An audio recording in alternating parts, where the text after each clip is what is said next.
أعوذ بالله من الشيطان الرجيم. بسم الله الرحمن الرحيم.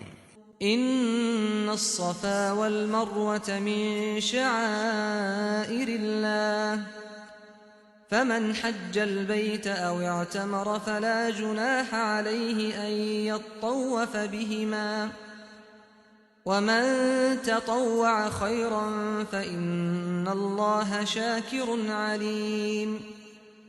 إن الذين يكتمون ما أنزلنا من البينات والهدى من بعد ما بيناه للناس في الكتاب أولئك يلعنهم الله ويلعنهم اللاعنون إلا الذين تابوا وأصلحوا وبينوا فأولئك أتوب عليهم وأنا التواب الرحيم.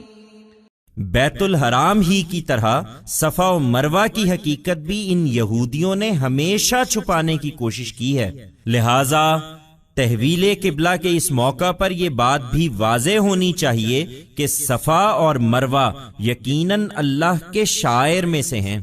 چنانچہ وہ لوگ جو اس گھر کا حج یا عمرہ کرنے کے لیے آئیں ان پر کوئی حرج نہیں کہ وہ ان دونوں میں طواف بھی کر لیں، بلکہ یہ ایک نیکی کا کام ہے، اور جس نے اپنے شوق سے نیکی کا کوئی کام کیا تو اللہ اسے قبول کرنے والا ہے، اس سے پوری طرح باخبر ہے۔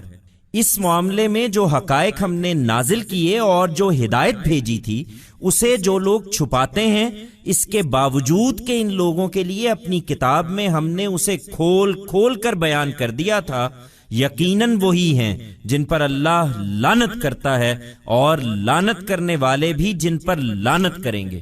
ان میں سے البتہ جو توبہ کریں اور اپنے اس طرز عمل کی اصلاح کر لیں اور جو کچھ چھپاتے تھے اسے صاف صاف بیان کر دیں تو ان کی توبہ میں اپنی شفقت سے قبول کر لوں گا، اور حقیقت یہ ہے کہ میں بڑا توبہ قبول کرنے والا ہوں، میری شفقت ابدی ہے۔ Like the sacred mosque, these Jews have always tried to conceal the reality of Safa and Marwa, so, at this instance of change of Qibla you should also be clear that Safa and Marwa are indeed among God's symbols. Thus, it shall be no offense, for those who come for Hajj or Umrah of this house to also do the tawaf of both. In fact, this is a virtuous deed, and he who does a virtue out of his own interest God accepts it, he is fully aware of it. Those who conceal the clear proofs we had revealed and the guidance we had sent, in this matter, even though we had openly proclaimed them for these people in our book, it is surely they who God curses and those who curse will also curse.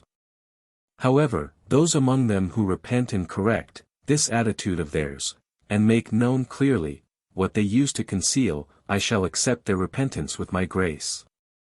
And, in reality, I greatly accept repentance, my mercy is eternal.